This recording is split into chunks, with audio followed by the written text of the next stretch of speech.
Philly going down to yellow and brown. That's what's in. Padres on the loose. Let's go, Goose. That's what's in. Bryce gonna lose, and Manny's gonna cruise. That's what's in. Give Philly no slack and send them back. That's what's in. I don't know about you all, but when I saw that, I was shaking in my boots, folks. But you know what? We prevailed game one of the NLCS 2-0. Phillies with the victory. Welcome back to the Phightins Phinal here on the Edge of Philly Sports with your Matty B and with your boy Matty B. And once again, joining me is Big Al. Al, good evening. 1 game down, 7 more wins to go until we capture the ultimate prize. 3 more wins to the World Series. How you feeling tonight, Al? That video makes you cringe, but the rest of it is amazing. Can I just point this out? Like, what are these teams like? I thought the video, the newscast from the Vikings Eagles, the Vikings Eagles NFC Championship game was bad. When all the people were talking about how they're getting the flights right after the game's over because they want to be around, they're afraid of being in Philly. I thought that was bad. That was worse. I mean, why would you post that? Like, why would you put that on your like? I'm sorry, it was stupid. It is the dumbest. Yes, Joe Sullivan, the corniest crap I've ever seen. It's not even corny. It's cringeworthy. Like, I feel bad for them almost. Like, yeah, you got the most whitest white guys to try to harmonize. It was terrible. But other than that, the game was amazing. Wheeler dealing, man. I know we're going to talk about Harper and the return of Schwarber. Return of Schwarber is bad, I should say. But Zach Wheeler could have went all 9 innings, as far as I'm concerned. I mean, he started off to 24 pitches in the first inning, and then after that, he just dealt. He dealt the whole way through. I know some people I was conversating back and forth with wanted him to stay. Like, they wanted him to stay in, which I honestly would have kept him in. That's just me, but I'm not a Major League Baseball manager. But I'm wondering if they're like, all right, well, we're cruising, we're doing well. We have 2 good, solid arms in the bullpen who can handle this. Let's make sure he's healthy and not overworked for, if need be, Saturday's game. Yeah, and I said this on the show the other night when we won and we were advanced past the Braves. The one thing that was consistent with this team all season long, even through the offensive frustrations, was the pitching staff. And they might not have been otherworldly or lights out, but they gave this team an opportunity to win every night. And I knew going into the playoffs that was going to be a strength that a lot of people were kind of overlooking. I don't know why everybody. I mean, we kind of faltered a little bit down the stretch, but we were pitching well all season long. And you can't really.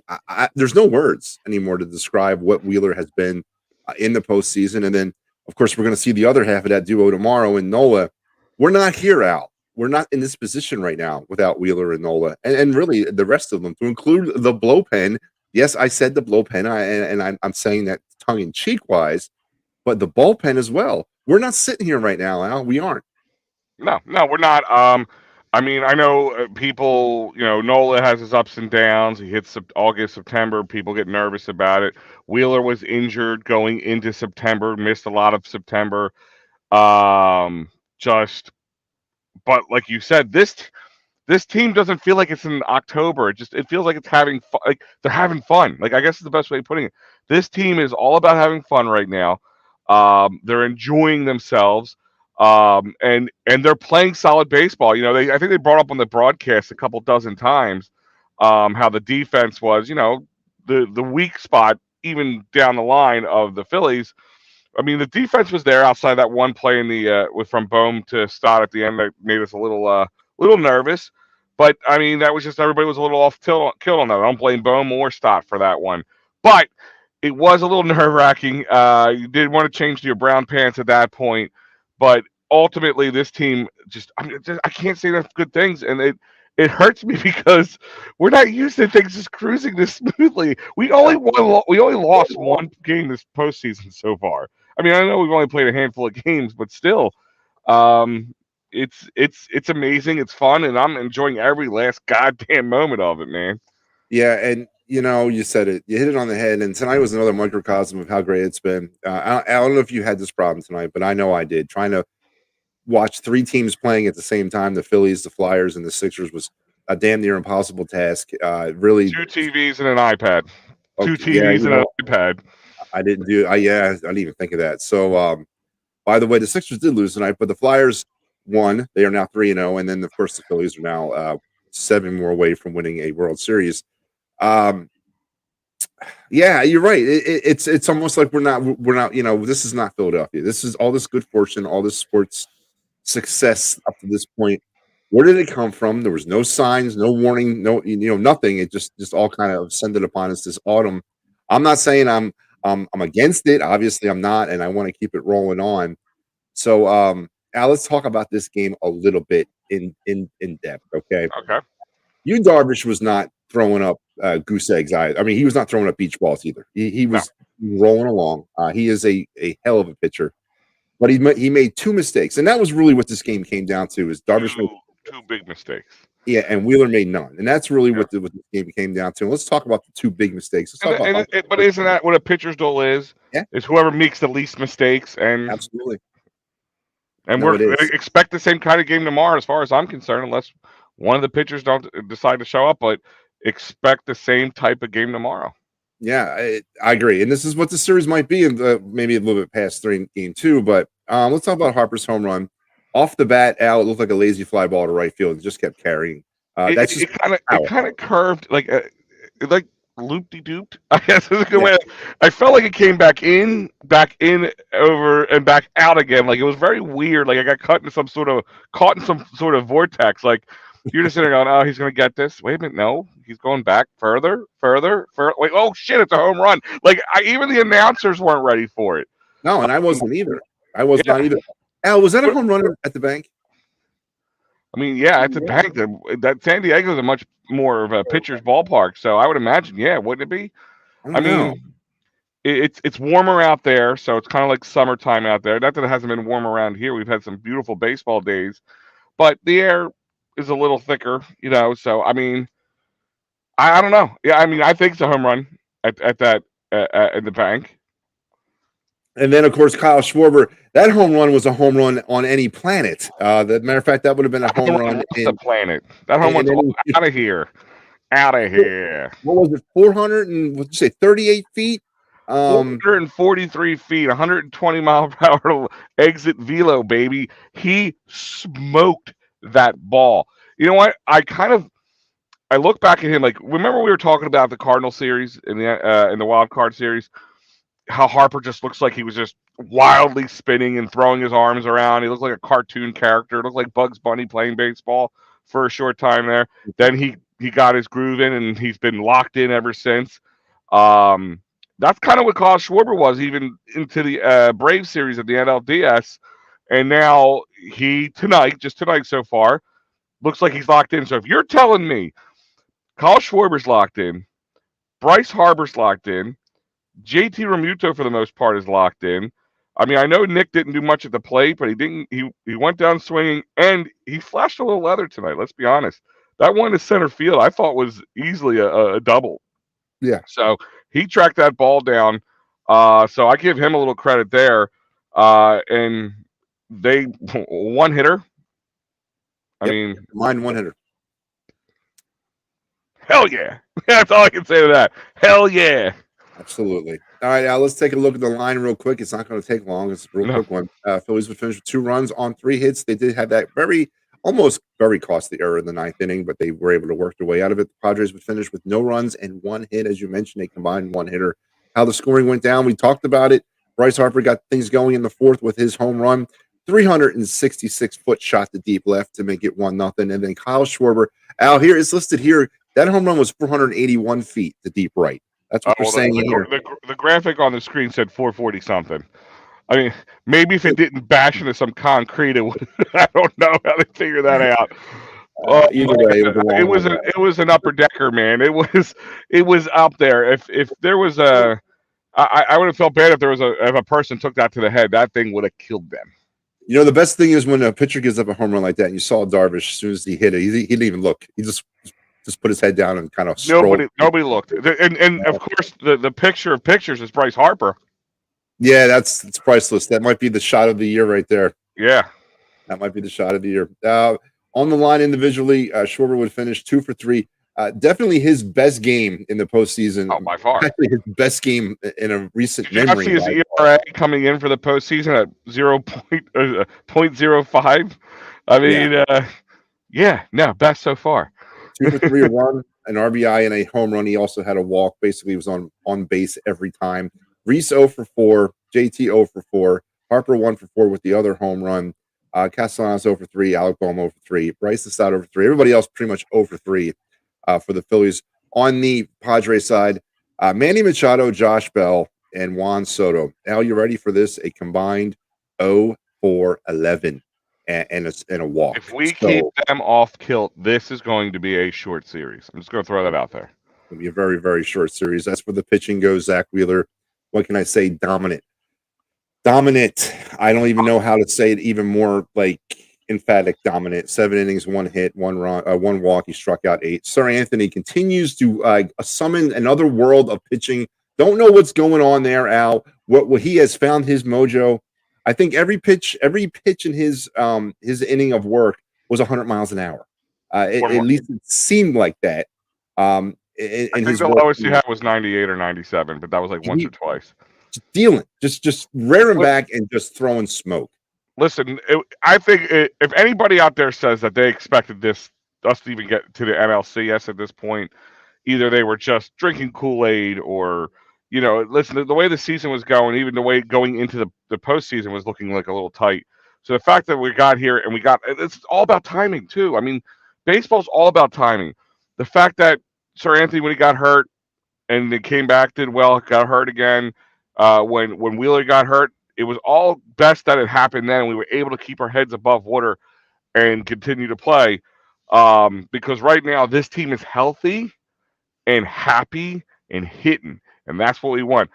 Dominant, yes. Surgical, abso-freaking-lutely. He didn't miss a spot. You could put a thumbtack and he would hold it up and he hit the top of that, man.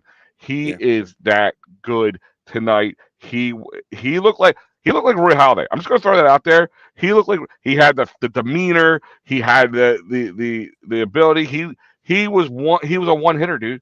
He was a one hitter. I guarantee they would have left him in there if he didn't have that one. If he had only his no hitter going. And we'll talk about that here in a second because that was a popular topic towards the end of the game. Sir Anthony does get credit with the hold, and Alvarado comes on with a shaky yet effective 9th inning where he got the save. Actually, he should have been out of that 9th inning long before they got runners on first and second, but we've already talked about it.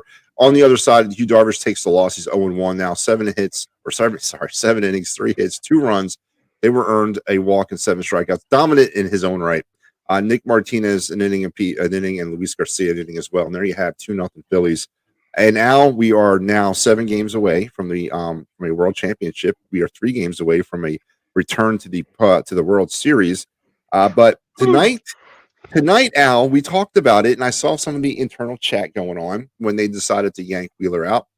Was it 82 pitches? I believe they pulled him with something like that. Yeah, early 80s. Yeah. Al, I'm an old school baseball guy. I'm riding Zach Wheeler to the end of that game. I'm saving my bullpen. I know I'm not disagreeing with you. I probably would have left him in, and even though in that chat I kind of was going against the people who were leaving it in, I wasn't like saying they were right or wrong. I was just saying I would have probably left him in, but I can see the thought process because yes, it would have been a normal day of rest for him. But if he throws 90, 100, or 99, 100, 102 pitches, it's a lot different than throwing 80 pitches. Let's be honest. Yeah. 20 pitch differential means he's 100%, not 90% or 95%. If he gets off a little bit, I don't want to say like it's automatic, like one run or less game when Zach Wheeler's in there for the most part, outside that 6th inning in Atlanta. But right now, the way him and Nola are pitching, every game they go in there, it feels like a win before it happens. Like I don't want to jinx anything, but that's what it is. I mean, this team looks so comfortable out there, and I don't disagree with the move. And who disagrees with Rob Thompson right now? I mean, he could go out and take a dump on the mound right now. Won't disagree with it. Now there were some moments earlier in the game, and I'm gonna get to that here in a second. But let's finish this Wheeler point. And the reason why I would leave him in there and it's all about at this point survival, right? It's all about saving your bullpen. And I honestly think right now we have a good problem in this town right now, or in this city, or in this team.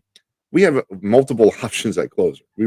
I mean, if you really look at it, we got 3 right now that we can utilize as a closer. But Al, I'm thinking, especially with Eflin, we may need him in a starting capacity at some point over the next. Well, listen, we're in a 7-game series now. Okay, this is the first 7-game series that we're dealing with. So yeah, you get away with having 2 guys dominating, and then one guy coming in and doing a good job, or another guy, quasi bullpen game when you have a guy go 3 or 4 innings, because we were lucky that, no, I won't say lucky, but we saw a really good outing from Syndergaard at the end of the NLDS. Channeled as Jamie Moyer.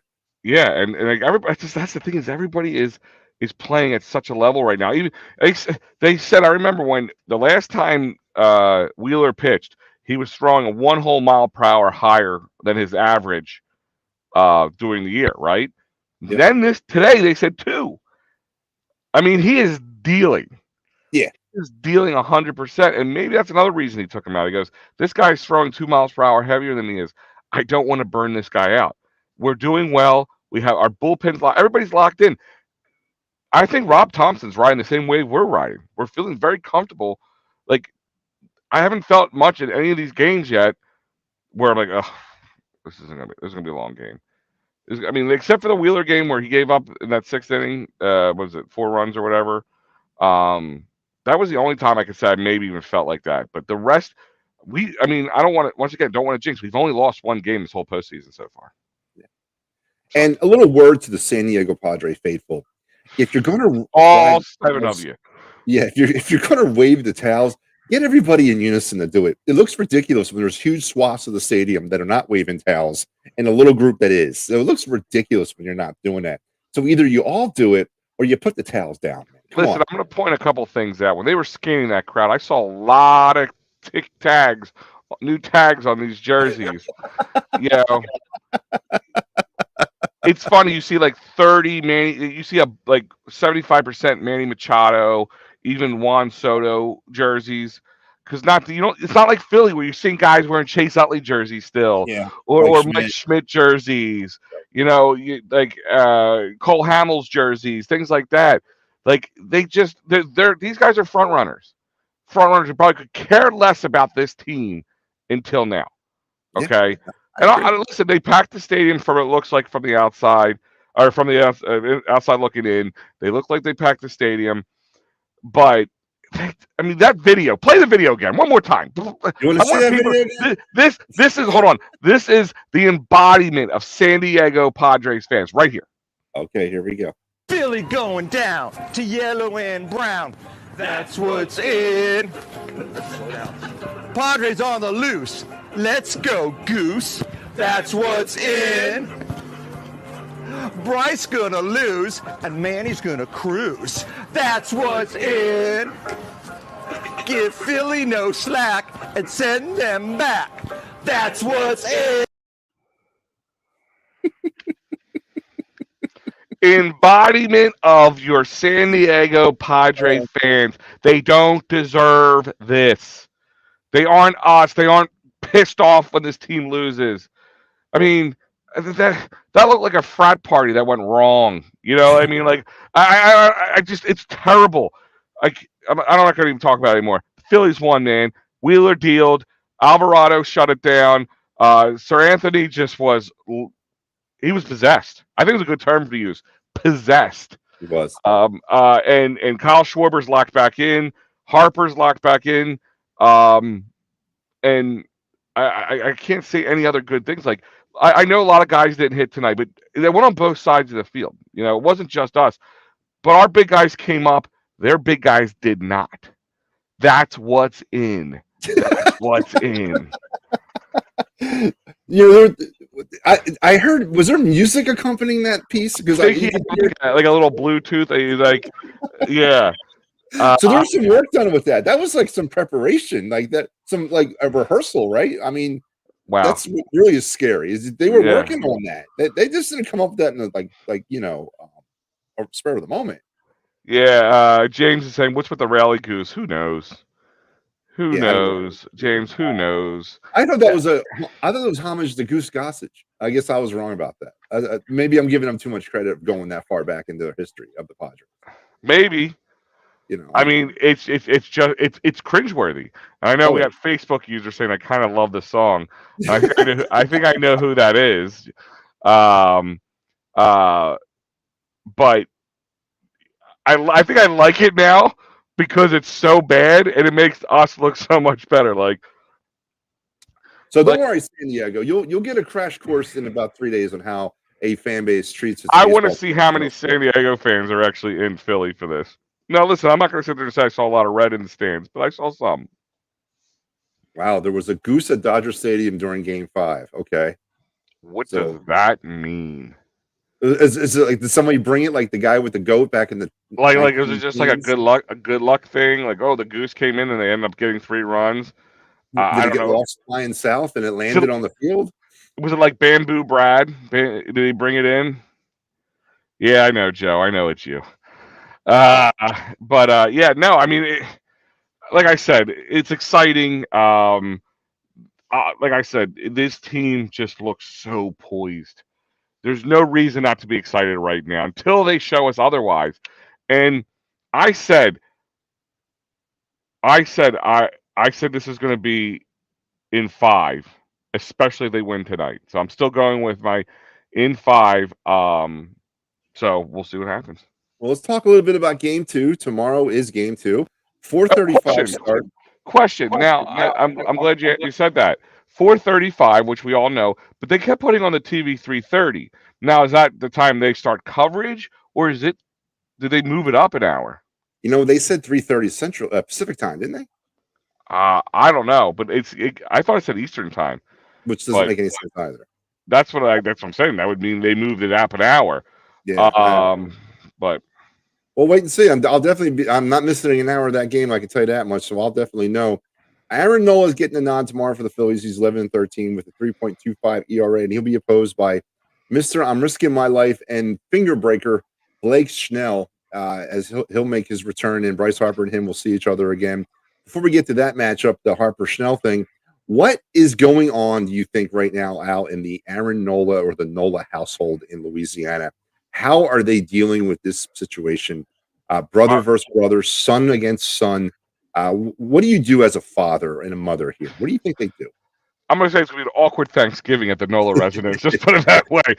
Joe Sheeran, our guy here, he posted up that picture about that storyline, and it went viral at best.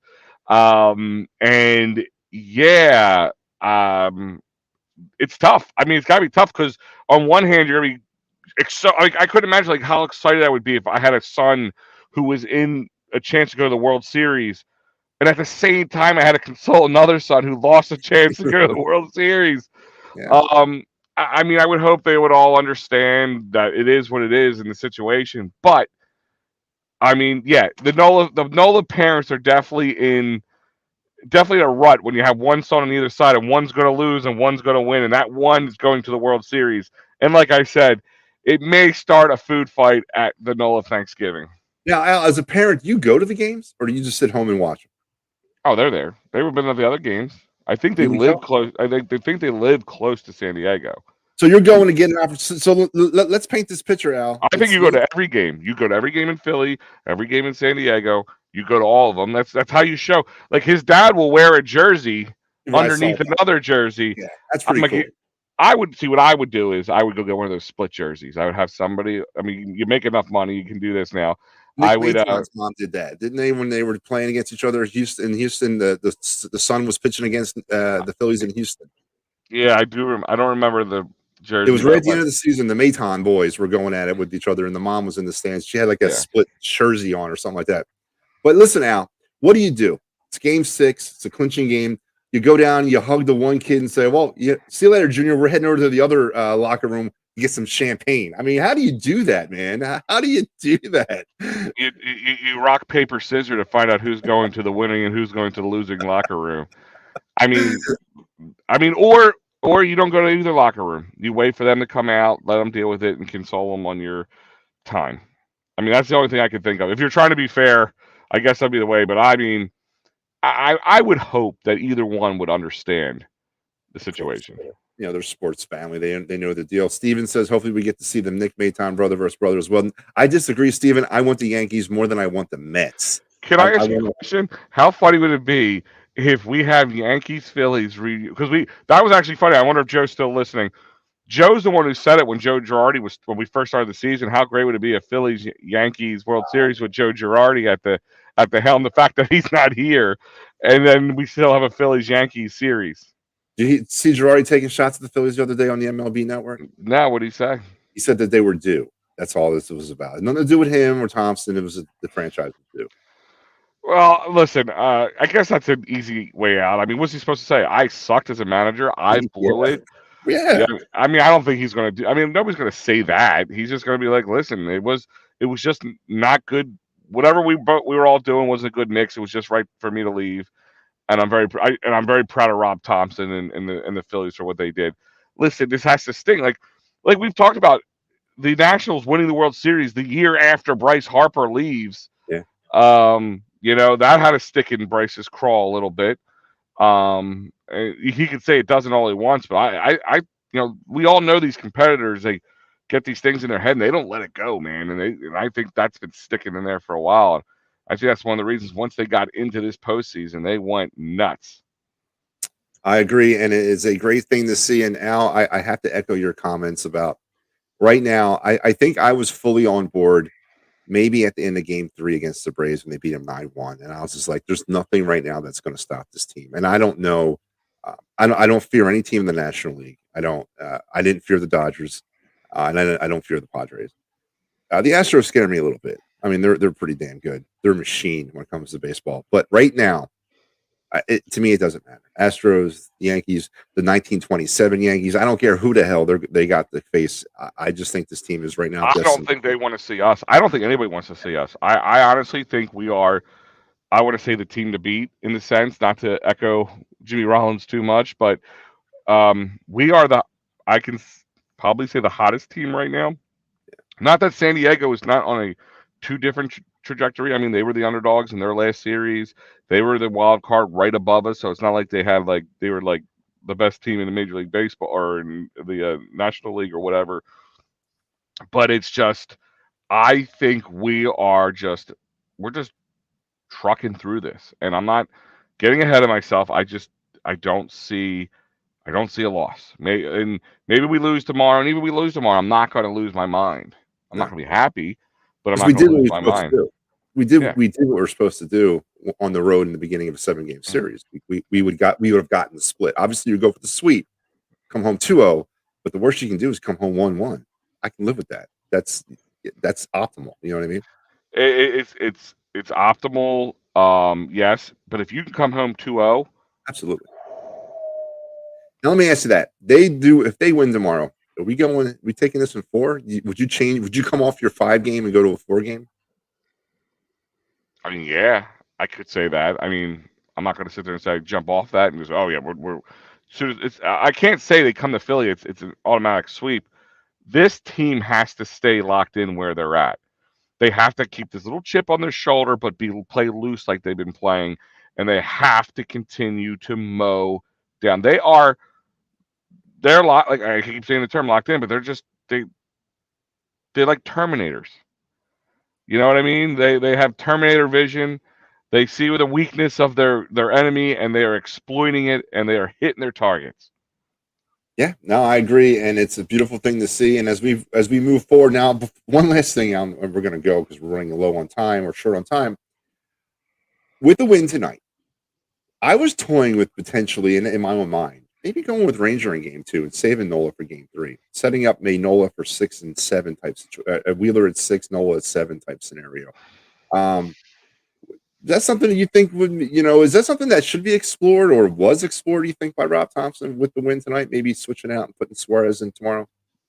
Well, obviously, Rob knows these guys are creatures of habit, hence why we haven't moved even Rhys Hoskins, anybody, Schwarber, who struggled so far through this postseason, even prior to the postseason. I think it's a creature of habit thing, and he will not change it for that reason. If it's worked, if it's not broke, don't fix it. I see the concept. You Yeah. know, if you can get a win at a Ranger, and then you have Nola going at home, And Wheeler in Game yeah, 5, and then yeah, you basically have Nolan Wheeler bookend at home. because you're figuring us taking 2 in San Diego is tough, right? And if you put Nola out there, you're taking a loss with Nola on the mound. So I get the thought process, but at the same time, if you can knock them out with Nola and foot on the throat, and they got to come to a raucous Philadelphia, you know, they better make sure their travel plans they can jump right on that plane after the last game. And I don't think any. Listen, what Padres fans are coming, man. I mean, Those guys. yeah, I sure hope so. I want to interview those guys. I don't know if they're my new best friends or I just hate them that much. Like I can't figure it out. Like I feel bad for them, but at the same time, thank you because you've given me something to laugh about, give me something to enjoy, and just. I think if I'm San Diego, if I'm a Padre, like if I'm Manny Machado, if I'm Blake Snell here, if I'm Juan Soto sitting here. Even Kim, if I'm him sitting there going, I'd be like, what are these nerds doing? Like why? You guys you jinxed us. Why would you do that? Now, if Big Al was the manager of the Phillies, we don't know. There's been no announcement yet. Who are you going with in Game 3 here at the bank? Ranger. If it's not broke, don't fix it. I'm gonna keep saying that. We gotta stick with it. If it's not broke, you don't need to go out and fix it. Okay? You got Ranger. I am actually 100% content with Ranger, and I would love to see if Syndergaard can go again and go further. I think he could have went further. He only let up one home run. Yeah. And if these guys can hit and keep hitting like they've been hitting, I'm okay with it.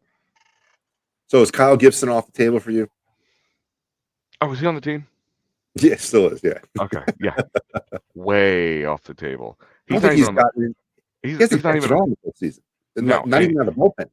No, he's not even on the flight. If I'm concerned. Yeah. Like no, I agree.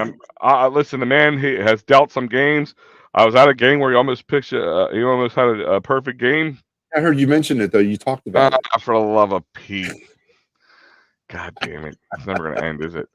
But yeah, it was my fault. Kyle Gibson didn't. Whatever. But my point is, I mean, the guy can pitch, but I know. I mean, if you don't need to, if you need to, you need to. But you go to a game 6 and you want to save, Nola for 7. You don't want to take a chance. Like if you're up 1 on them and you're clinching game of 6. And you don't want to take, do you take Nola? I put Nola in, but I'm just saying, like, I don't know. I just no. I think it's a complete no with Kyle Gibson. Sorry, Kyle. What about Bailey Falter? Is he off the table as a starter? No, I wouldn't mind Bailey Falter if he starts tomorrow or in Game 4. Okay. Well, these are questions that are hopefully going to go. Well, that definitely will be answered as we move forward. Al, closing notes before we move on, and then we sign off to the good people of the Delaware Valley and beyond who are listening tonight. Guys, I've said it before. I'm going to keep saying it again. Enjoy this moment. Some people said in the chats here, we're getting all new memories.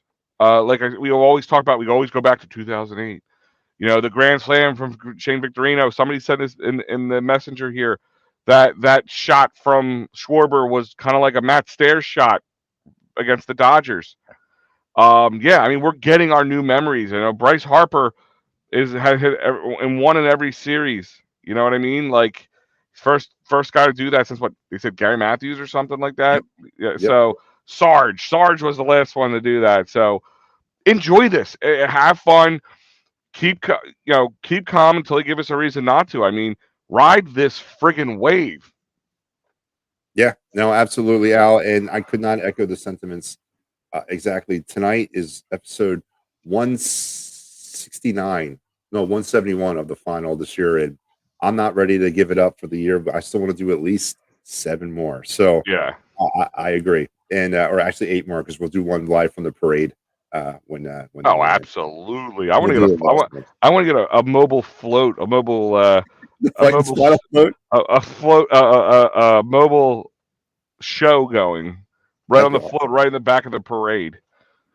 You know what? I should contact the team. I think I deserve a ring. Honestly, I think I think we should submit all. We should just download every video, submit it to them, and just like monsters. Like, oh my god, fine, here's your ring, dude. Take it.